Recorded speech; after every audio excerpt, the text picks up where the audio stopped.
May listening to this audiobook benefit all living beings and help them become free from all suffering.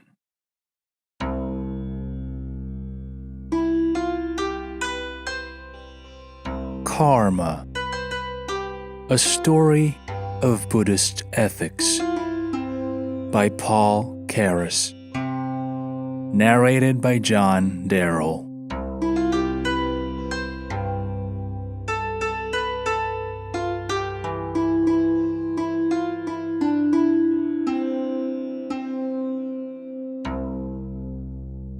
Devala's rice cart.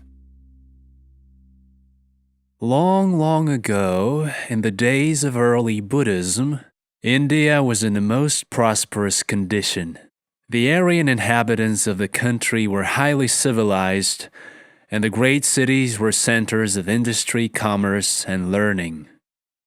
It was in those olden times that Pandu, a wealthy jeweler of the Brahman caste, traveled in a carriage to Varanasi, which is now called Benares.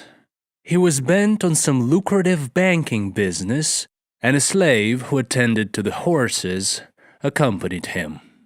The jeweler was apparently in a hurry to reach his destination, and as the day was exceedingly pleasant since a heavy thunderstorm had cooled the atmosphere, the horses sped along rapidly.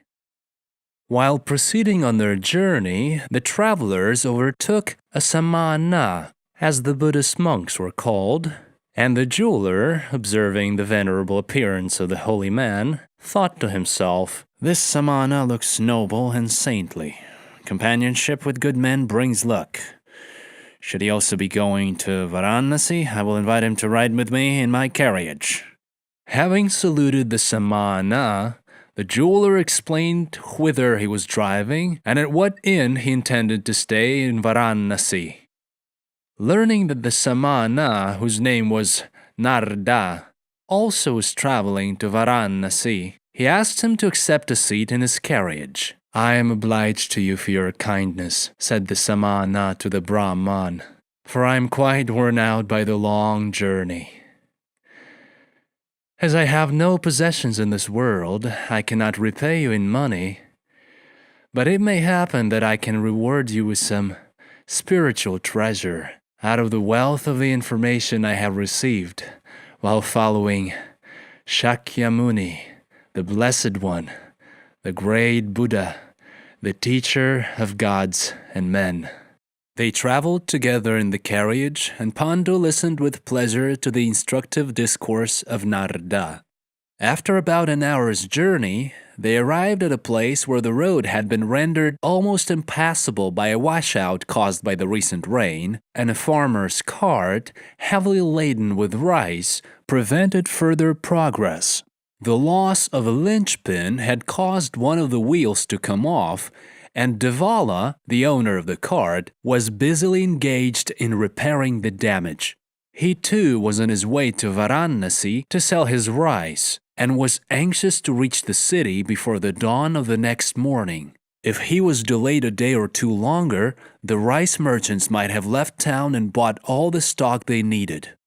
When the jeweler saw that he could not proceed on his way unless the farmer's cart was removed, he began to grow angry and ordered Mahadut, his slave, to push the cart aside so that his carriage could pass by. The farmer remonstrated because, being so near the slope of the road, it would jeopardize his cargo. But the Brahman would not listen to the farmer and bade his servant overturn the rice cart and push it aside. Mahadut, an unusually strong man, who seemed to take delight in the injury of others, obeyed before the samana could interfere. The rice was thrown on the wayside, and the farmer's plight was worse than before. The poor farmer began to scold, but when the big, burly Mahadut raised his fist threateningly, he ceased his remonstrances and only growled his curses in a low undertone. When Pandu was about to continue his journey, the samana jumped out of the carriage and said, "Excuse me, sir, for leaving you here. I am under obligations for your kindness in giving me an hour's ride in your carriage. I was tired when you picked me up on the road, but now, thanks to your courtesy, I am rested, and recognizing in this farmer an incarnation of one of your ancestors, I cannot repay your kindness better than by assisting him in his troubles."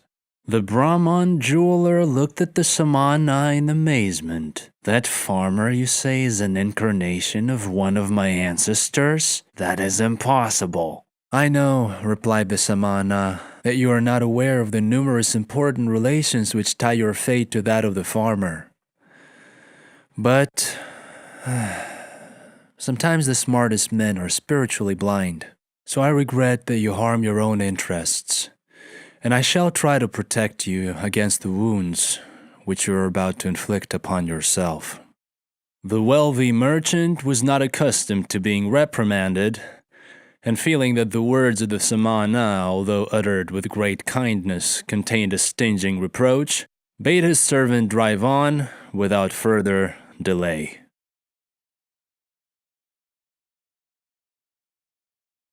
The jeweler's purse.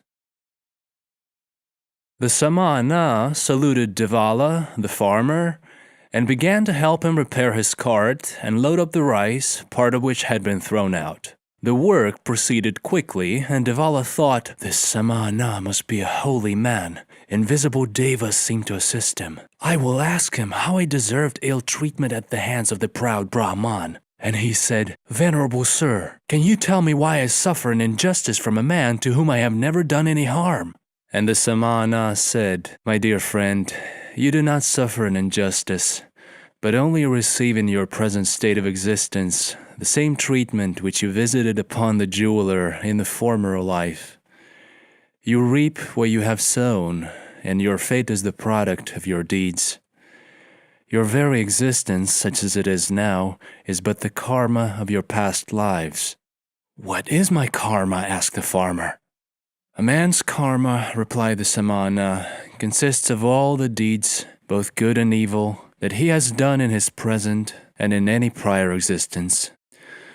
Your life is a system of many activities which have originated in the natural process of evolution and have been transferred from generation to generation. The entire being of every one of us is an accumulation of inherited functions which are modified by new experiences and deeds. Thus, we are what we have done. Our karma constitutes our nature. We are our own creators." "That may be as you say," rejoined Devala, "but what have I to do with that overbearing Brahman?" The samana replied, "You are in character quite similar to the Brahman, and the karma that has shaped your destiny differs but little from his. If I'm not mistaken in reading your thoughts, I should say that you would even today have done the same unto the jeweler if he had been in your place, and if you had such a strong slave at your command as he has, able to deal with you at his pleasure."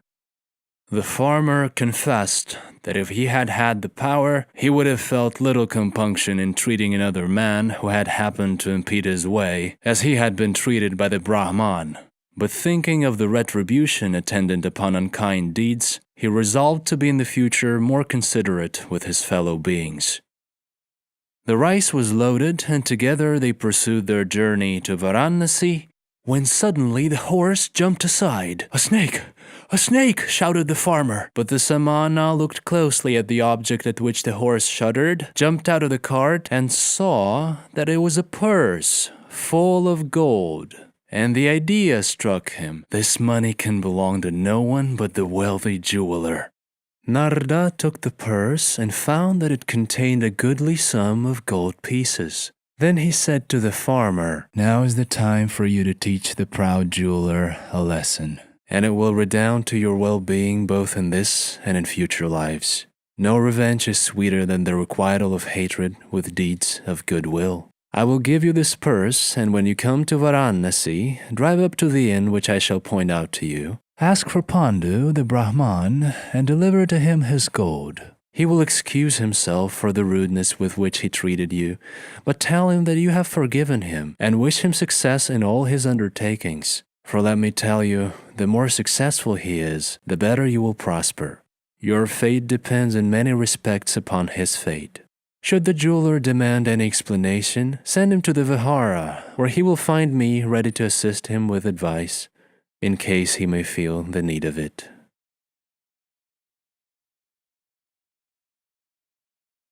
Business in Benares. To corner the market of the necessities of life is not a modern invention. The Old Testament contains the story of Joseph, the poor Hebrew youth, who became minister of state and succeeded with unscrupulous but clever tricks in cornering the wheat market so as to force the starved people to sell all their property, their privileges, and even their lives to Pharaoh. And we read in the Jatka tales that one of the royal treasurers of Kasi, which is the old name of Varanasi, made his first great success in life by cornering the grass market of the metropolis on the day of the arrival of a horse dealer with 500 horses. When Pandu the jeweler arrived at Varanasi, it so happened that a bold speculator had brought about a corner in rice, and Malika, a rich banker and a business friend of Pandu, was in great distress. On meeting the jeweler, he said, "I'm a ruined man and can do no business with you unless I can buy a cart of the best rice for the king's table. I have a rival banker in Varanasi who, learning that I had made a contract with the royal treasurer to deliver the rice tomorrow morning, and being desirous to bring about my destruction, has bought up all the rice in Varanasi. The royal treasurer must have received a bribe, for he will not release me from my contract, and tomorrow I shall be a ruined man unless Krishna will send an angel from heaven to help me."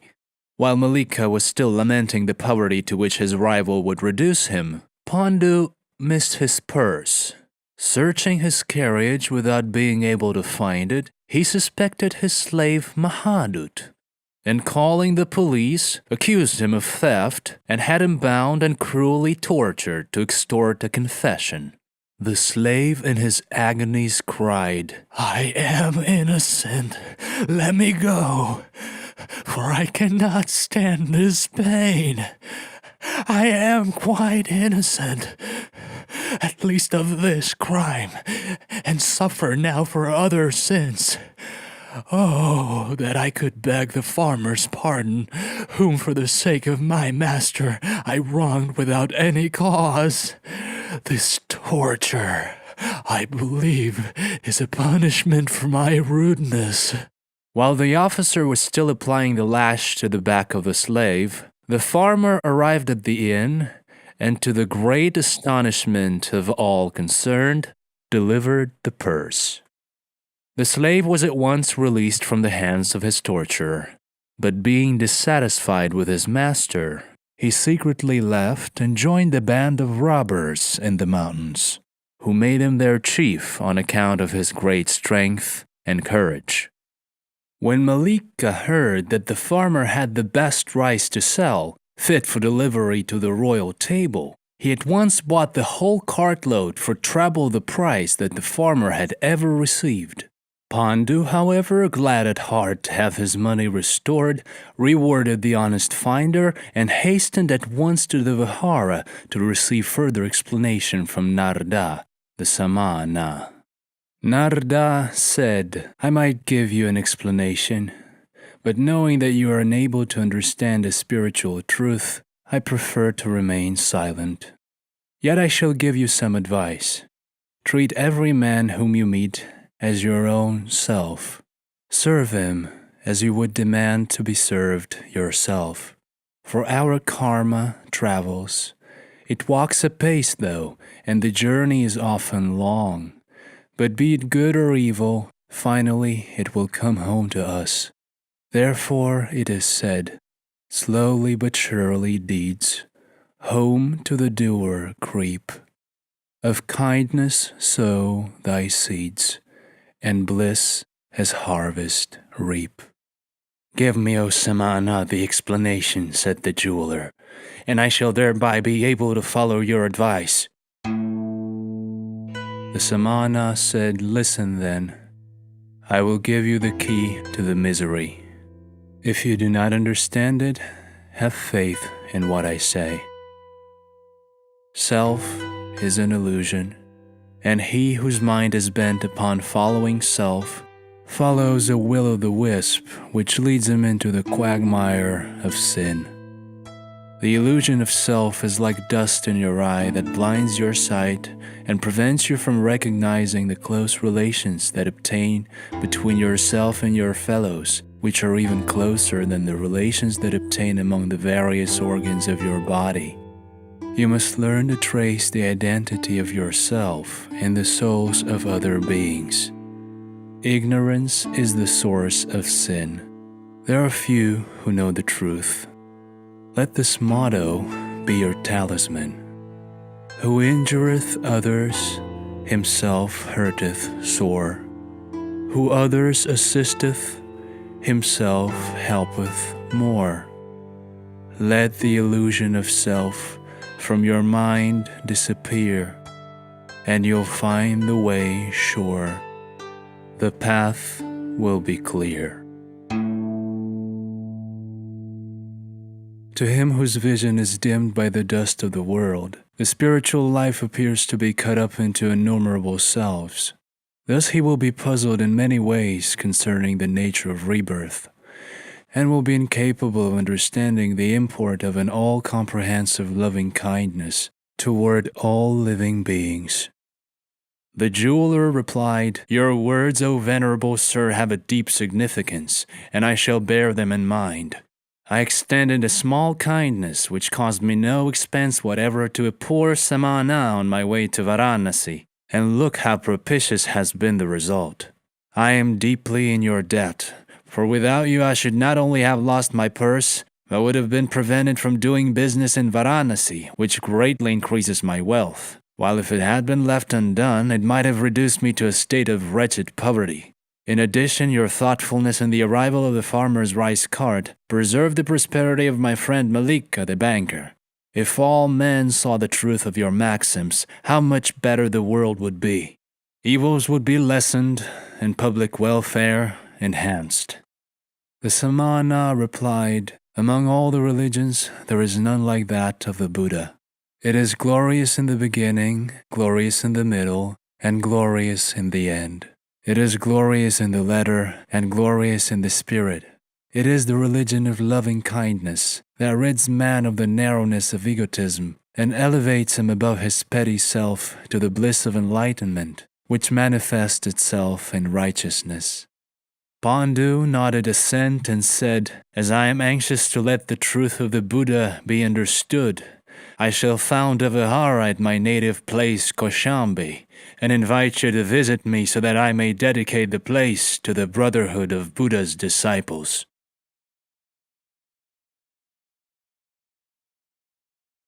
Among the robbers. Years passed on, and Pandu's vihara at Kaushambi became a place in which wise samanas used to stay, and it was renowned as a center of enlightenment for the people of the town.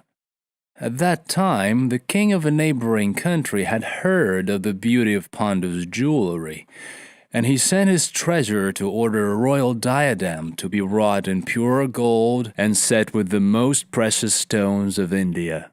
Pandu gladly accepted the order and executed a crown of the most exquisite design. When he had finished the work, he started for the residence of the king, and as he expected to transact other profitable businesses, took with him a great store of gold pieces. The caravan carrying his goods was protected by a strong escort of armed men. But when they reached the mountains, they were attacked by a band of robbers led by Mahadut, who beat them and took away all the jewelry and gold, and Pandu escaped with great difficulty. This calamity was a blow to Pandu's prosperity, and as he had suffered some other severe losses, his wealth was greatly reduced. Pandu was much distressed, but he bore his misfortunes without complaint, thinking to himself, "I have deserved these losses for the sins committed during my past existence. In my younger years I was very hard on other people. Because I now reap the harvest of my evil deeds, I have no reason for complaint." As he had grown in kindness toward all beings, His misfortunes only served to purify his heart, and his chief regret when thinking of his reduced means was that he had become unable to do good and to help his friends in the Vihara to spread the truths of religion. Again, years passed on, and it happened that Pantaka, a young samana and disciple of Narada, was traveling through the mountains of Koshambi, and he fell among the robbers in the mountains. As he had nothing in his possession, the robber chief beat him severely and let him go. On the next morning, Pantaka, while pursuing his way through the woods, heard a noise as of men quarreling and fighting, and going to the place, he saw a number of robbers, all of them in a great rage, and in their midst stood Mahadut, their chief. And Mahadut was desperately defending himself against them, like a lion surrounded by hounds, and he slew several of his aggressors with formidable blows, but there were too many for him. At last he succumbed and fell to the ground as if dead, covered with wounds. As soon as the robbers had left the place, the young samana approached to see whether he could be of any assistance to the wounded men. He found that all the robbers were dead, and there was but little life left in the chief. At once Pantaka went down to the little brooklet which was murmuring nearby, fetched fresh water in his bowl, and brought it to the dying man. Mahadut opened his eyes and, gnashing his teeth, said, "Where are those ungrateful dogs whom I have led to victory and success?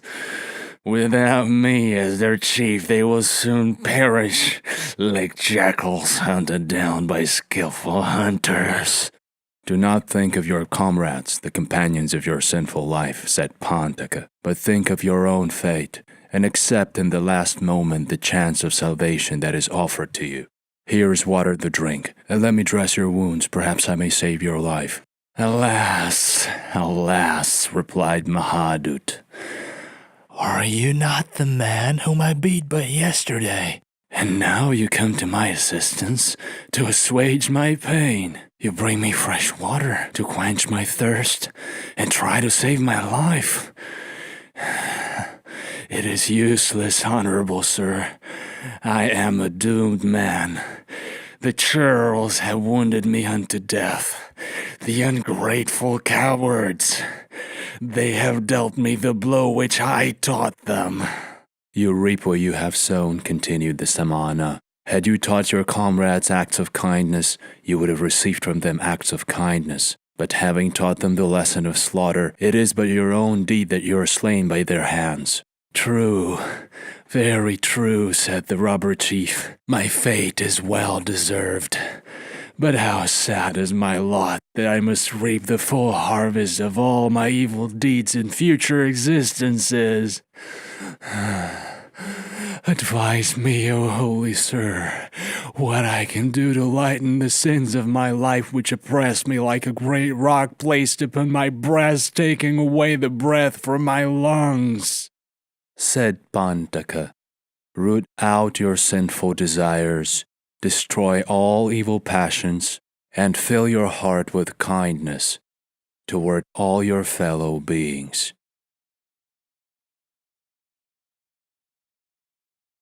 The Spider Web. While the charitable samana washed the wounds, the robber chief said, "I have done much evil, and no good.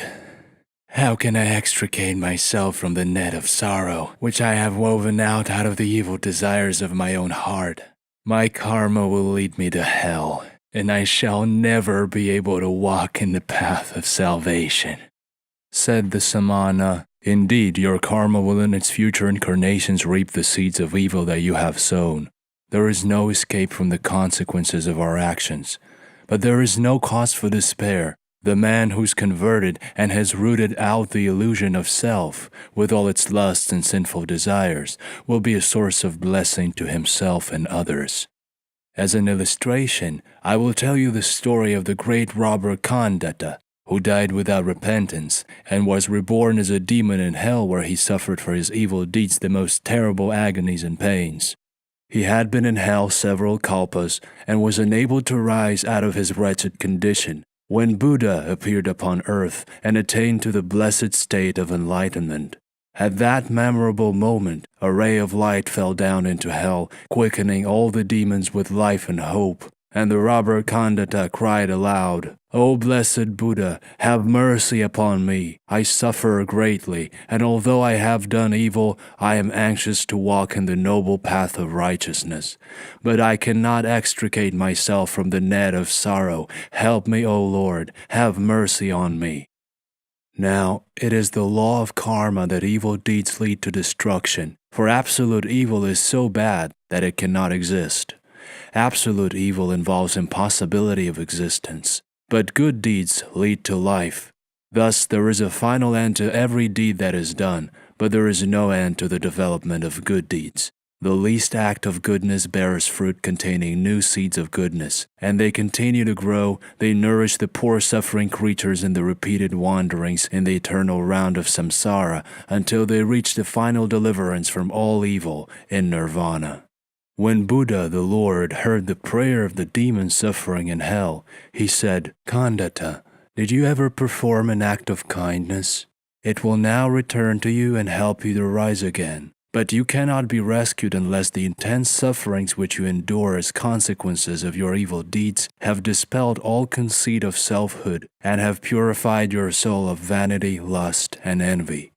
Khandata remained silent, for he had been a cruel man, but the Tathagata in his omniscience saw all the deeds done by the poor wretch, and he perceived that once in his life when walking through the woods, he had seen a spider crawling on the ground, and he thought to himself, "I will not step upon the spider, for he is a harmless creature and hurts nobody." Buddha looked with compassion upon the tortures of Khandata and sent down a spider on a cobweb, and the spider said, "Take hold of the web and climb up."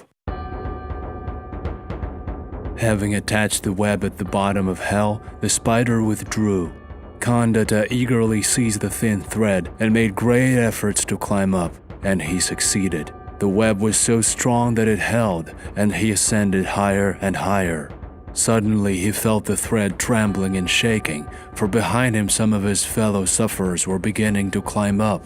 Khandata became frightened. He saw the thickness of the web and observed that it was elastic, for under the increased weight it stretched out, yet it still seemed strong enough to carry him. Khandata had heretofore only looked up. He now looked down and saw, following close upon his heels, also climbing up on the cobweb, a numberless mob of the denizens of hell. How can this thin thread bear the weight of all, he thought to himself, and seized with fear he shouted loudly, "Let go the cobweb, it's mine!"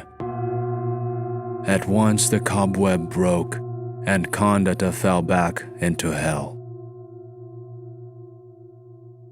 The illusion of self was still upon Khandata. He did not know the miraculous power of a sincere longing to rise upwards and enter the noble path of righteousness. It is thin like a cobweb, but it will carry millions of people, and the more there are that climb it, the easier will be the efforts of every one of them. But as soon as the idea arises in the man's heart, "This is mine, let the bliss of righteousness be mine alone, and let no one else partake of it," the thread breaks and he will fall back into his old condition of selfhood. For selfhood is damnation, and truth is bliss. What is hell? It is nothing but egotism, and nirvana is a life of righteousness. "Let me take hold of the spider web," said the dying robber chief when the samana had finished his story, "and I will pull myself up out of the depths of hell."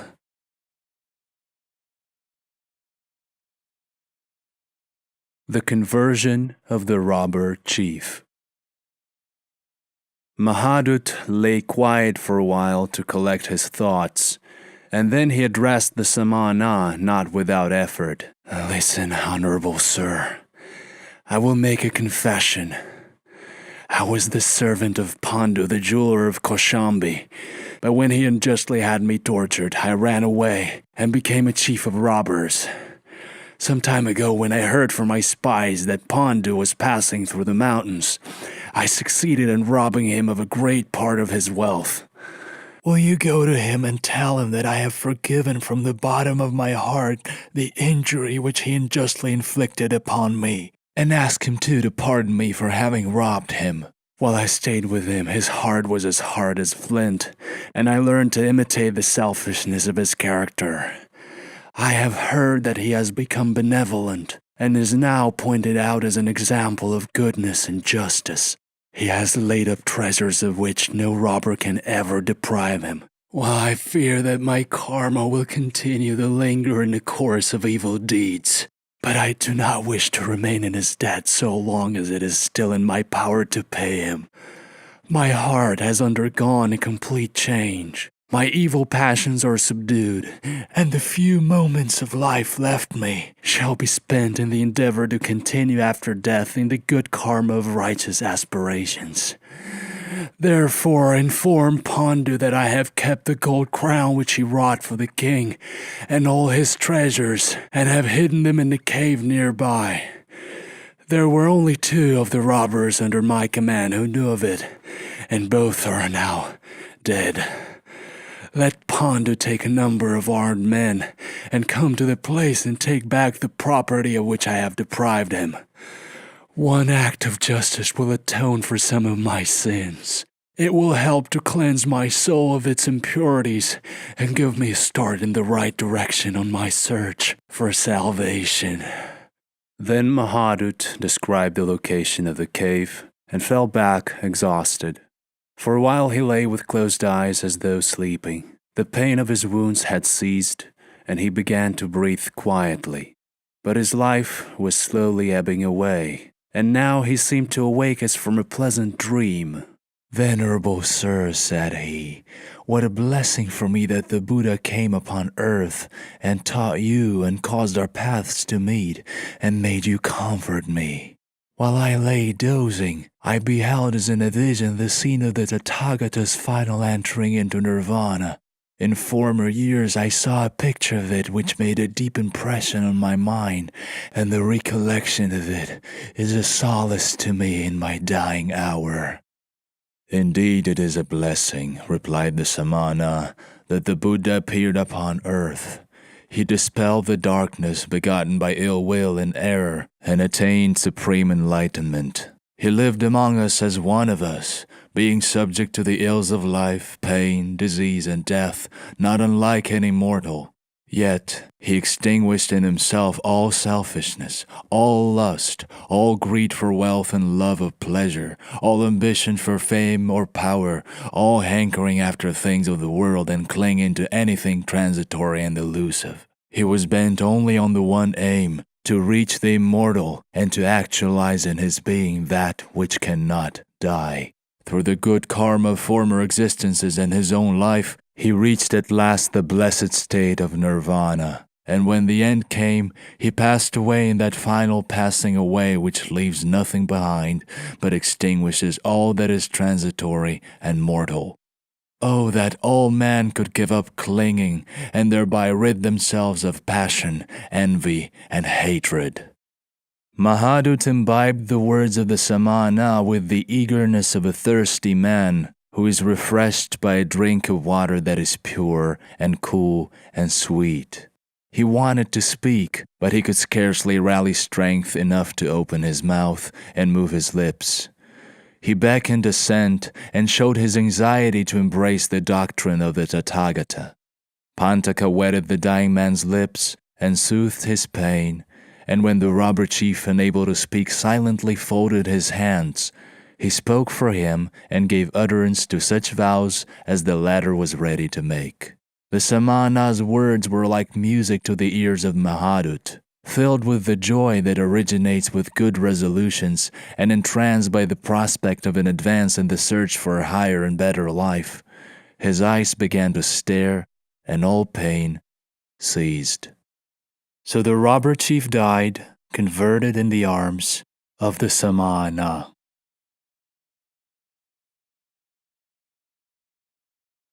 The converted robber's tomb. As soon as Pantaka, the young Samana, had reached Kaushambi, he went to the vihara and inquired for Pandu the jeweler. Being directed to his residence, he gave him a full account of his recent adventure in the forest, and Pandu set out with an escort of armed men and secured the treasures which the robber chief had concealed in the cave. Nearby, they found the remains of the robber chief and his slain comrades, and they gathered the bodies in a heap and burned them with all honors. The ashes were collected in an urn and buried in a tumulus, on which a stone was placed with an inscription written by Pantaka, which contained a brief report of Mahadutta's conversion. Before Pandu's party returned home, Pantaka held a memorial service at the tumulus, in which he explained the significance of karma, discoursing on the words of Buddha. By ourselves is evil done. By ourselves we pain endure. By ourselves we cease from wrong. By ourselves become we pure. No one saves us but ourselves. No one can and no one may. We ourselves must walk the path. Buddhas merely teach the way. Our karma, the samana said, is not the work of Ishvara or Brahma or Indra or of any one of the gods. Our karma is the product of our own actions. My action is the womb that bears me. It is the inheritance which devolves upon me. It is the curse of my misdeeds and the blessing of my righteousness. My action is the resource by which alone I can work out my salvation. Then the samana paused and added, while every one is the maker of his own karma, and we reap what we have sown, we are at the same time co-responsible for the evils of evildoers. Such is the interrelation of karma that the errors of one person are mostly mere echoes of the errors of others. Neither the curse of our failings nor the bliss of our goodness is purely our own. Therefore, when we judge the bad, the vicious, the criminal, let us not withhold from them our sympathy, for we are partners of their guilt. Among the people of the surrounding villages, the tumulus became known as the converted robber's tomb, and in later years a little shrine was built on the spot where wanderers used to rest and invoke the Buddha for the conversion of robbers and thieves.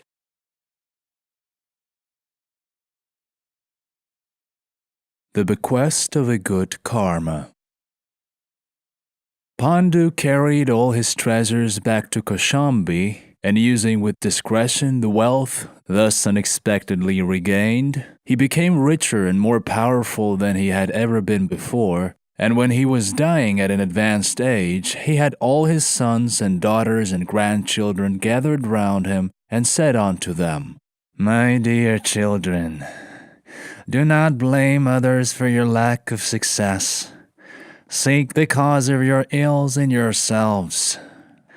Unless you're blinded by vanity, you will discover your fault, and having discovered it, you will see the way out of it. The remedy for your ills, too, lies in yourselves. Never let your mental eyes be covered by the dust of selfishness, and remember the words which have proven to be a talisman in my life.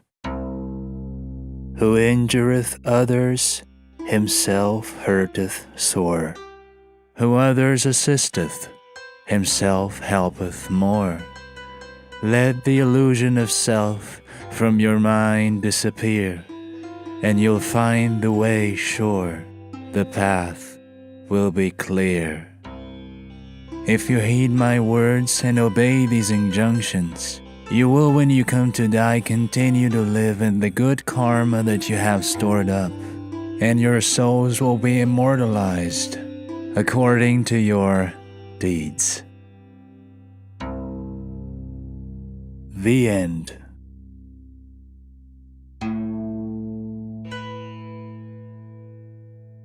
Karma, a Story of Buddhist Ethics, by Paul Carus. Narrated by John Darrell. Copyright 2015 by John Darrell.